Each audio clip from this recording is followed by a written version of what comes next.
Hi friends, அனைவருக்கும் வணக்கம். நாம் இன்னைக்கு உளுந்த வடை நல்லா புசு புசுன்னு எண்ணெயை குடிக்காமல் நல்லா மொறு மொறுன்னு கடையில் கிடைக்கிற மாதிரி எப்படி செய்யலான்னு பார்க்கலாங்க. நான் சொல்கிற இந்த ஒரே ஒரு பொருளை மட்டும் சேர்த்திங்கன்னா உளுந்த வடை எவ்வளோ நேரம் ஆனாலும் நல்ல மொறு மொறுன்னு இருக்குங்க. அதே மாதிரி நான் சொல்கிற டிப்ஸ்லாம் ஃபாலோ பண்ணி செஞ்சிங்கன்னா உளுந்த வடை ஹார்டாகவே இருக்காதுங்க. நல்லா சாஃப்டாக எண்ணெயே குடிக்காமல் பர்ஃபெக்டாக செய்ய முடியுங்க. ஒரே நிமிஷத்தில் 100 உளுந்த வடை கூட போட்டுடலாங்க. பிகினர்ஸ் கூட ஈஸியாக செய்யலாம். அந்த அளவுக்கு டிப்ஸ் அண்ட் ட்ரிக்ஸ் நான் அது உள்ள சொல்லியிருக்கேன். ஸோ வீடியோவை கடைசி வரைக்கும் ஸ்கிப் பண்ணாமல் பாருங்கள். நல்லாவே சாஃப்டாக இருக்கும். ஸோ உங்களுக்கு வீடியோவை பார்க்கும்போதே உங்களுக்கு நல்லாவே தெரியும். பாருங்கள் எந்த அளவுக்கு நல்லா சாஃப்டாக இருக்குன்னு. நல்லா கிறிஸ்பியாகவும் இருக்குங்க. டேஸ்ட் வைஸும் நல்லாயிருக்கும். வாங்க வீடியோக்குள்ளே போகலாம். அதுக்கு முன்னாடி நம்ம சேனலை சப்ஸ்கிரைப் பண்ணாத நண்பர்கள் ப்ளீஸ் சப்ஸ்கிரைப் பண்ணுங்கள், சப்போர்ட் பண்ணுங்கள். வீடியோவை கடைசி வரைக்கும் ஸ்கிப் பண்ணாமல் பாருங்கள். அப்போ தான் நான் சொல்லியிருக்கிறது எல்லாமே உங்களுக்கு புரியும். வாங்க வீடியோக்குள்ளே போகலாம். உளுந்த வடை செய்கிறதுக்கு பாருங்கள், நான் இன்றைக்கி 1 கப் உருட்டு உளுந்து எடுத்திருக்கேங்க. நான் இன்றைக்கி மெசரிங் கப்பில் எடுத்திருக்கேன். இதோட அளவு பார்த்திங்கன்னா 200 கிராம் இருக்கும். நீங்கள் கப்பு ஆழாக்கு எதில் வேணால் அளந்து எடுத்துக்கலாங்க. நீங்கள் எடுக்கிற உளுந்து நல்ல ஃப்ரெஷ்ஷான உளுந்தாக இருக்கணுங்க. ரொம்ப நாள்பட்ட உளுந்துனா அதில் அந்தளவுக்கு வடை புசு புசுன்னு வராதுங்க. ஸோ நல்ல ஃப்ரெஷ்ஷான உளுந்தாக எடுத்துக்கோங்க. நல்லா உருட்டு உளுந்தாக எடுத்துக்கோங்க. இப்போ பாருங்கள், நம்ம இதில் ஒரே ஒரு சீக்ரெட் இன்க்ரீடியன்ட் தான் சேர்க்க போகிறோம். பச்சரிசி தாங்க சேர்க்க போகிறோம். மாவு பச்சரிசி சேர்த்துக்கோங்க. பொங்கல் பச்சரிசி சேர்க்க வேண்டாம், அந்தளவுக்கு நல்லா இருக்காது. மாவு பச்சரிசின்னு கடையில் கிடைக்கும், கேட்டு வாங்கி செய்யுங்க. இப்போ பாருங்கள், இதே ஸ்பூனில் நார்மல் டீஸ்பூனில் 2 ஸ்பூன் சேர்த்தா போதுங்க. அதிக அளவு பச்சரிசி சேர்க்கக்கூடாதுங்க, ஹார்டாயிரும். அதுவும் இல்லாமல் எண்ணெயும் குடிக்க ஆரம்பிச்சிடும்.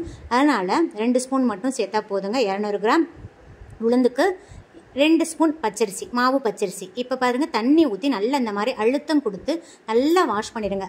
அப்போ தான் அந்த உளுந்துக்கு மேலே இருக்கிற பிசு பிசுப்பு தன்மையெல்லாம் போயிட்டு உளுந்த வடை நல்லா சாஃப்டாக வருங்க. இப்போ நல்லா வாஷ் பண்ணியாச்சு. நெக்ஸ்ட்டு குடிக்கிற தண்ணியை இந்த உளுந்து மூழ்கிற அளவுக்கு ஊற்றிடுங்க. குடிக்கிற தண்ணி தாங்க ஊற்றணும், ஏன்னா அந்த தண்ணியை பயன்படுத்தி தான் நம்ம அரைக்க போகிறோம். இப்போ உளுந்து மூழ்கிற அளவுக்கு ஊற்றியாச்சு. இப்போ மூடி போட்டு க்ளோஸ் பண்ணிவிட்டு ஃப்ரிட்ஜில் வச்சுருங்க. இது கண்டிப்பாக ஒரு 2 ஹவர்ஸ் ஊறணுங்க. ஏன்னா நம்ம கிரைண்டரில் அரைச்சோம்னா அரை மணி நேரம் அல்லது 1 மணி நேரம் ஊறினா போதுங்க. ஆனால் மிக்சியில் அரைக்கிற பட்சத்தில் கண்டிப்பாக 2 ஹவர்ஸ் ஊறணுங்க. அப்போ தான் நமக்கு மிக்சியில் அரைப்படும் போது சீக்கிரம் மையாக அரைப்பட்டு கரைச்சிடுங்க. இல்லாட்டி நம்ம சரியாக ஊற வைக்கலைன்னா அதை அரைக்கிற டைம் அதிகமாக எடுக்கும். அதனால் நமக்கு மிக்சி சூடாயிருங்க. ஸோ உளுந்த வடை அந்தளவுக்கு புசு புசுன்னு வராதுங்க. ஸோ கண்டிப்பாக 2 ஹவர்ஸ் ஊறணும். ஃப்ரிட்ஜில் ஊற வச்சுருங்க. இப்போ பாருங்கள், 2 ஹவர்ஸ் ஆயிடுச்சு. நான் எடுத்துகிட்டு வந்துட்டேன். பருப்பு பாருங்கள், நம்ம இப்படி பிரேக் பண்ணி பார்த்தா ஒரு 4 உடையணும். இந்த அளவுக்கு நல்லா ஊறிடணுங்க. இப்போ இதிலிருந்து நம்ம எந்த கப்பில் உளுந்து அளந்து போட்டோமோ அதே கப்பில் ஒரு 1/4 கிளாஸ் தண்ணி எடுத்துக்கோங்க. பாருங்கள், 1/4 கிளாஸ் தண்ணி எடுத்தாச்சு. இதை நம்ம அப்படியே ஃபுல்லாக பயன்படுத்திடக்கூடாதுங்க, ஸ்பூன் அளவில் தான் பயன்படுத்தணும்.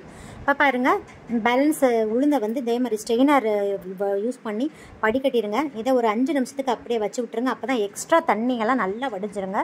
ஸோ ஒரு 5 மினிட்ஸ் வெயிட் பண்ணுங்கள். இப்போ பாருங்கள், இந்த உளுந்தை நம்ம மிக்சியில் சேர்த்துடலாங்க. நான் இன்றைக்கி புல்லட் மிக்ஸி யூஸ் பண்ணுறேன். நீங்கள் நார்மல் மிக்ஸி யூஸ் பண்ணுறீங்கன்னா உள்ளே லைட்டாக எந்த குக்கிங் ஆயில் இருந்தாலும் ஓகே தான், அதை தடவிக்கோங்க. உள்ளே லைட்டாக அப்ளை பண்ணிக்கிட்டிங்கன்னா உளுந்து நல்லா ஒட்டாமல் வருங்க. இப்போ பாருங்கள், தண்ணியே ஊற்றாமல் 2 பல்ஸ் விட்டு எடுத்துகிட்டு வந்தேன். இப்போ நம்ம மிக்சியில் அரைக்கிற போது நம்பர் 1ல் வச்சு 1 செகண்ட், அப்புறம் 2, அப்புறம் 3ல் வச்சு 2 செகண்ட் அரைக்கணுங்க. இப்போ தான் கிராஜுவலாக நம்ம இன்க்ரீஸ் பண்ணணும். டக்குன்னு எடுத்த நிமிஷமே 3ல் வச்சு அரைச்சிடக்கூடாது. அப்படி அரைச்சிங்கன்னா உளுந்து ஓவராக சுடாயிருங்க. இப்போ ஸ்பூனை வச்சு நல்லா எடுத்து விட்டுருங்க. அப்போ தான் எல்லா உளுந்துமே நமக்கு ஈவனாக அரைப்பட்டு கிடைக்குங்க. அதனால நல்லா ஸ்பூனில் வச்சு எடுத்து விட்டுருங்க. ஸ்பூனில் வச்சு எடுத்தது எனக்கு மிஸ் ஆயிடுச்சு. இப்போ மறுபடியும் தண்ணி ஊற்றாமல் நல்லா அரைச்சிட்டு வந்துடுங்க. இப்போ பாருங்கள், நான் அரைச்சிட்டு வந்துட்டேன். இப்போ ஒரு 2 ஸ்பூன் தண்ணி ஊற்றிக்கோங்க. நம்ம எடுத்து வச்சுருந்தோம் பார்த்தீங்களா சில் வாட்டர், அந்த தண்ணியை ஊற்றிக்கோங்க. 2 ஸ்பூன் அளவில் தாங்க ஊற்றணும். ஊற்றிட்டு நல்லா அரைச்சிருங்க. அதே மாதிரி தான் ஸ்பீடை கிராஜுவலாக இன்க்ரீஸ் பண்ணணும். இதே நீங்கள் புல்லட் மிக்ஸினா ஒரு 2 செகண்ட் கேப் விட்டு அரைச்சிக்கோங்க. பாருங்கள், மறுபடியும் நான் ஒரு 2 ஸ்பூன் தண்ணி ஊற்றிக்கிறேங்க. 2 ஸ்பூன் ஊற்றியாச்சு. இப்போ நான் சொன்ன மாதிரியே ஸ்பீடில் அரைங்க. இப்போ பாருங்கள், மாவு நல்லா எந்த அளவுக்கு பொங்கி வந்திருக்குன்னு. இந்த அளவுக்கு மாவு பொங்கி நமக்கு அரைப்பட்டால்தான் உளுந்த வடை நல்லா புசு புசுன்னு கிடைக்குங்க. அதனால் தண்ணியை தெளித்து அரைங்க. பாருங்கள், நல்லா பொங்கி வந்துருச்சு. நல்ல வெண்ணெயாட்டம் அரைப்பட்டுருச்சுங்க. எனக்கு 5 ஸ்பூன் தாங்க ஆச்சு. 5 ஸ்பூன் மேலே போகக்கூடாது. மிஞ்சி போனால் ஒரு 6 ஸ்பூன் ஆகலாங்க. அதுக்கு மேலே தண்ணி ஊற்றாதீங்க. நம்ம எடுத்த 1/4 கிளாஸில் எனக்கு 2 ஸ்பூன் மிச்சம்தாங்க இருக்குது. இப்போ பாருங்கள், இதை ஒரு பவுலுக்கு சேர்த்துடலாம். பாருங்கள், மாவு அந்த பவுலில் கூட ஒட்டலை பாருங்கள். இதுதான் கரெக்டான பதம். இந்த மாவை எடுத்து இப்படி போட்டோம்னா நல்லா பொத்துன்னு விழுகிற சவுண்டு கேட்கணுங்க. இந்த மாதிரி தான் இருக்கணும். உங்களுக்கு ரொம்ப கெட்டியாக இருக்கிற மாதிரி தெரியும். நம்ம வெங்காயம்லாம் சேர்க்குறச்ச ரொம்ப நீர்த்து போயிருங்க. அதனால் நமக்கு இந்த பதத்தில் தான் நம்ம அரைக்கணும். ஸோ நமக்கு தண்ணியோட அளவு ரொம்ப ரொம்ப முக்கியங்க. ஸோ இந்த மாதிரி கெட்டியாகவே அரைச்சிக்கோங்க. இப்போ வந்து உளுந்த வடை நல்லா சாஃப்டாக இருக்கிறதுக்காக நம்ம கையை வச்சு இந்த மாதிரி மிக்ஸ் பண்ணி கொடுத்துருங்க. நல்லா இந்த மாதிரி அடித்து விட்ருங்க. இந்த மாதிரி அடிக்க அடிக்க நல்லா நுரைச்சி வருங்க. கையில் அடிக்கிறதுக்கு கஷ்டமாக இருந்துச்சுன்னா இந்த மாதிரி டிஸ்க்கு யூஸ் பண்ணிக்கோங்க. அப்படி இல்லைன்னா உங்கள்கிட்ட எலக்ட்ரிக் பீட்டர் ஏதாவது வச்சுருந்தீங்கன்னா அதை வச்சு நல்லா அப்படியே ஒரு 5 நிமிஷத்துக்கு இந்த மாதிரி அடித்தா போதுங்க. நல்லா நுரைச்சி அப்படியே வெள்ளையாக வெண்ணெயாட்டம் திரண்டு வந்துடுங்க. இந்த மாதிரி புசு திரண்டு வந்துடுச்சுன்னா உளுந்த வடை நல்லா சாஃப்டாக கிடைக்குங்க. இப்போ வந்து ஒரே தான் அவங்களுக்கு அடிக்கிறதுக்கு கை வலிக்கும். அதனால் ஒரு 2 செகண்ட் வந்து கேப் விட்டு ரெஸ்ட் எடுத்துகிட்டு அதுக்கப்புறம் அடிச்சுக்கோங்க. ஒரு 5 நிமிஷம் அடித்தா போதுங்க. இப்போ பாருங்கள், உங்களுக்கு இருந்ததுக்கும் இந்த இப்போ பார்க்குறதுக்கும் உங்களுக்கு நல்லா மாவு பொங்கி வந்திருக்கு பாருங்கள். இப்போ மாவோட பதம் பார்த்துடலாங்க. இப்போ கொஞ்சமாக மாவு எடுத்து இதே மாதிரி ஒரு பவுலில் போட்டு பார்த்தீங்கன்னா அப்படியே தண்ணியில் மிதக்கணுங்க, உள்ளே முழுகக்கூடாது. இப்படி இருந்தால் மட்டும்தான் உங்களுக்கு உளுந்த வடை நல்லா சாஃப்டாக புசு புசுன்னு எண்ணெய் குடிக்காமல் வருங்க. ஸோ இந்த டிப்ஸை ஃபாலோ பண்ணி பாருங்கள். இப்படி செக் பண்ணும்போது உங்களுக்கு முழுகுச்சுன்னா இன்னும் கொஞ்சம் நேரம் நல்லா விஸ்க வச்சு பீட் பண்ணிவிட்டு அதுக்கப்புறம் செக் பண்ணி பாருங்கள். இப்போ உளுந்த வடைக்கு நம்ம மாவு எடுக்கும்போது கிண்ணத்தோட நடுப்பகுதியிலிருந்து எடுக்காதீங்க. இப்படி ஓரத்தில் அந்த கிண்ணத்திலோட ஓரத்துலேருந்து எடுத்து அப்படியே லைட்டாக உருட்டிக்கோங்க. கையில் உருட்டிட்டு அப்படியே குழி போட்டுருங்க. அதை தட்ட வேண்டாம், வடையை தட்டாமல் அப்படியே போட்டு பாருங்கள். சூப்பராக விழுகுங்க, ரவுண்ட் ஷேப்பாக விழுகும். உளுந்த மாவை கிண்ணத்துலேருந்து எடுக்கிறதுக்கு முன்னாடி லைட்டாக தண்ணியில் கையை தொட்டுக்கணுங்க. இந்த உளுந்த மாவுக்கு தேவையான அளவு சால்ட்டு சேர்த்துடலாம். சேர்த்துட்டு இது கூடயே கொஞ்சமாக வெங்காயம் நல்லா பொடியாக கட் பண்ணிக்கோங்க. கொஞ்சம் கருவேப்பிலையும் நல்லா பொடியாக கட் பண்ணிக்கோங்க. கொஞ்சமாக ஒரு துண்டு இஞ்சி தோலெல்லாம் நீக்கிட்டு கட் பண்ணி வச்சுக்கோங்க. இப்போ ஒரு கைப்பிடி அளவு கொத்தமல்லி தலையை நல்லா ஃபைனாக சாப் பண்ணி சேர்த்துக்கோங்க. கொத்தமல்லி தலை அதிகமாக சேர்த்திங்கன்னா உளுந்த வடை நல்லா சாப்பிட்றதுக்கு மணமாகவும் டேஸ்ட்டாகவும் இருக்குங்க. இப்போ நெக்ஸ்ட்டு 1/2 டீஸ்பூன் சீரகம், 1 டீஸ்பூன் மிளகு சேர்த்துக்கிறேங்க. நான் இன்றைக்கி பச்சை மிளகாய் சேர்க்கல, உங்களுக்கு விருப்பப்பட்டால் நீங்கள் சேர்த்துக்கோங்க. 2 பச்சை மிளகாயை நல்லா பொடியாக கட் பண்ணி சேர்த்துக்கோங்க. சேர்த்துட்டு நல்லா வந்து ஒரு பக்கமாக ஒரு கிளாக் வைஸாக மாவை வந்து நல்லா இந்த மாதிரி மிக்ஸ் பண்ணி கொடுத்துருங்க. இது கூடயே கொஞ்சமாக ஒரு பிஞ்ச் வந்து நீங்கள் பெருங்காயத்தூள் சேர்த்துக்கோங்க. வெங்காயம் மட்டும் எப்பயுமே ரொம்ப கம்மியாக சேர்த்துக்கோங்க. ஏன்னா வெங்காயம் வந்து ரொம்ப தண்ணி விடுங்க. ஸோ நம்ம வடையை பொரிச்சிட்டு அடுத்த பேட்ச் பொரிக்கிறவங்களையும் அது நீர்த்து போயிடும். ஸோ வடை வந்து கொஞ்சம் மாவு வந்து கொஞ்சம் தண்ணியாயிரும். ஸோ அதனால் எப்பயுமே வெங்காயம் கம்மியாக சேர்த்துக்கோங்க. வெங்காயம் எல்லாமே செஞ்சால் கூட ரொம்ப நல்லது தாங்க. சேர்த்துட்டு நல்லா மிக்ஸ் பண்ணி கொடுத்துருங்க. இப்போ வந்து நம்ம வடை போடுறதுக்கு முன்னாடி இதே மாதிரி ஒரு பவுலில் தண்ணி வச்சுட்டு லைட்டாக தண்ணியில் வந்து கையை நினச்சிக்கோங்க. அப்படியே மூழ்க வைக்கக்கூடாது, லைட்டாக அப்படி தொட்டுட்டு சொட்டக்கூடாது.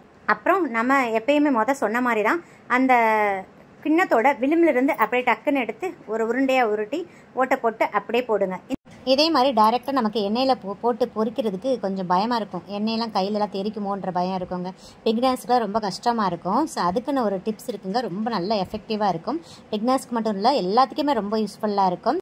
இதே மாதிரி ஆளாக்கு எல்லார் வீட்லேயும் இருக்கும். அதில் நான் அந்த காப்படி ஆளாக்கு எடுத்துக்கிறேங்க. அது ரொம்ப சர்ஃபேஸ் கொஞ்சம் அகலமாக இருக்கிறதுனால ரொம்ப யூஸ்ஃபுல்லாக இருக்கும். இதில் வந்து நம்ம யூஸ் பண்ணுற பாலித்தீன் கவரை மாட்டி விட்டுருலாங்க. இந்த பாலித்தீன் கவரை நல்லா தண்ணி ஊற்றி கழுவிடுங்க. கழுவிட்டு சுத்தமாக கழுவிட்டு இதில் மாட்டி விட்டுருங்க. நல்லா இந்த மாதிரி மாட்டி விட்டுருங்க. ஸோ இந்த பாலித்தீன் கவர் வந்து கலராமல் இருக்கிறதுக்காக இந்த மாதிரி ரப்பர் பேண்டை போட்டு டைட் பண்ணிடுங்க. பாருங்கள், இப்போ நல்லா டைட் ஆயிடுச்சு. இப்போ லைட்டாக தண்ணியை தொட்டு இந்த கவரில் அப்ளை பண்ணி விட்டுருங்க. இப்போ எண்ணெய் காஞ்சிருச்சான்னு பார்த்துடலாம். எண்ணெய் வந்து நல்லா காஞ்சிடணும். எண்ணெய் மிதமான சூட்டில் இருந்துச்சுன்னா கண்டிப்பாக வடை வந்து எண்ணெய் குடிக்குங்க. அதை நல்லா காய வச்சுருங்க. இப்போ கொஞ்சமாக போட்டு பாருங்கள். மாவை போட்ட உடனே டக்குன்னு மேலே எலும்பி வெந்து வருங்க. இதுதான் கரெக்டான ஸ்டேஜ். இப்போ வந்து நம்ம வடையை தட்டிடலாம். பாருங்கள், லைட்டாக தண்ணியை கையை நினச்சிட்டு அப்படியே எடுத்து உருண்டைகளாக உருட்டி இந்த கவரில் வச்சு அப்படியே தட்டி போட்டுடலாங்க. ஈஸியாக போட்டுடலாம், கொஞ்சம் கூட கஷ்டமே இருக்காது. வடை போடும்போது ஃப்ளேமை வந்து கண்டிப்பாக மீடியமில் வச்சுக்கோங்க. ஏன்னா ஹையில் வச்சுட்டு வடையை போட்டிங்கன்னா மேல்புறம் மட்டும் சிவந்துருங்க, உள்ளே நல்லா வேகவே வேகாது. ஸோ கரெக்டாக வடை போடும்போது ஃப்ளேமை வந்து மீடியமில் வச்சு தாங்க நம்ம வடையை வந்து வேக வைக்கணும். அப்போ தான் நல்லா கிறிஸ்பியாக வெந்து வருங்க. இந்த மாதிரி நம்ம கிண்ணத்தோட விளிம்பில் நம்ம மாவை எடுத்து உருட்டி வச்சு செய்கிறதுனால வடை வந்து எல்லா வடையும் ஒரே ஷேப்பில் நல்லா ரவுண்ட் ஷேப்பில் கிடைக்குங்க. பாருங்கள், வீடியோவில் பார்த்தீங்கன்னா தெரியும், எல்லா வடையும் ஒரே மாதிரி ஷேப்பாக ரவுண்டாக இருக்குது பாருங்கள். இதுக்குன்னு நம்ம கஷ்டப்படவே தேவையில்லைங்க, ஈஸியாக செஞ்சிடலாம். நான் சொல்கிற டிப்ஸை மட்டும் ஃபாலோ பண்ணிங்கன்னா கொஞ்சம் கூட டென்ஷன் இல்லாமல் உளுந்த வடை பிகினர்ஸ் கூட ஈஸியாக போட்டுடலாங்க. ஸோ இப்போ வந்து வடையை லைட்டாக திருப்பி விட்டு வேக வைங்க. அப்பப்போ திருப்பி விட்டுக்கோங்க. அப்போ தான் ஈக்குவலாக எல்லா பக்கமுமே வெந்து நல்லா கிறிஸ்பியாக கிடைக்குங்க வடை. இப்போ பாருங்கள், கழுக்கிறாதீங்க, மீடியம் ஃப்ளேம்லேயே வச்சு வேக வச்சுக்கோங்க. இப்போ தான் நல்லா உள்ளே வெந்து வரும். இப்போ பாருங்கள் எல்லா வடையும் நல்லா பொன்னிறமாக சிவந்து வந்துருச்சு. இப்போ நம்ம எடுத்துடலாம். பாருங்கள் பார்க்குறதுக்கு நல்லா புசு புசுன்னு எப்படி இருக்குது பாருங்கள். சூப்பராக நம்ம வடை ரெடி ஆயிடுச்சுங்க. இப்போ நெக்ஸ்ட் பேட்ச் போடுறதுக்கு முன்னாடி 2 செகண்ட் வந்து எண்ணெயை வந்து கொஞ்சம் ஹை ஃப்ளேமில் வச்சு காய வச்சுக்கோங்க. ஏன்னா நம்ம மிதமான தீயில் வச்சு பொரிச்சதுனால எண்ணெயோட டெம்பரேச்சர் கம்மியாக இருக்குங்க. அப்படி நம்ம போட்டோம்னா கண்டிப்பாக வடை எண்ணெய் தான் குடிக்கும். அதனால் கொஞ்சம் காய வச்சுட்டு அதுக்கப்புறம் மிதமான தீயில் வச்சு வடையை பொரிச்சு எடுத்துக்கோங்க. பாருங்கள் ஃப்ரெண்ட்ஸ், ஃபைனலாக நம்மளோட புசு புசுன்னு சாஃப்டான பஞ்சு போல் மொறு மொறு வடை ரெடி ஆயிடுச்சு. பாருங்கள், வீடியோவில் பார்த்தீங்கன்னா உங்களுக்கே தெரியும் எந்த அளவுக்கு நல்லா சாஃப்டாக மொறு மொறுன்னு இருக்குன்னு. இதை இந்த மாதிரி சட்னி கூட வச்சு சாப்பிடுங்க, ரொம்ப டேஸ்ட்டாக இருக்கும். சாம்பார் வச்சுருந்தீங்கனாலும் அதில் சாம்பாரில் ஊற போட்டு சாப்பிட்டு பாருங்கள், இன்னும் அட்டகாசமாக இருக்குங்க. ஸோ இந்த வீடியோ உங்களுக்கு மிகவும் பிடிச்சிருந்தா லைக், ஷேர், கமெண்ட் பண்ணுங்கள். மறக்காமல் சப்ஸ்கிரைப் பண்ணுங்கள். பக்கத்தில் இருக்கிற பெல் ஐக்கானை கிளிக் பண்ண மறந்துடாதீங்க. சுவை அறிந்துட்டு சுவைத்து பாருங்கள். நன்றி, வணக்கம்.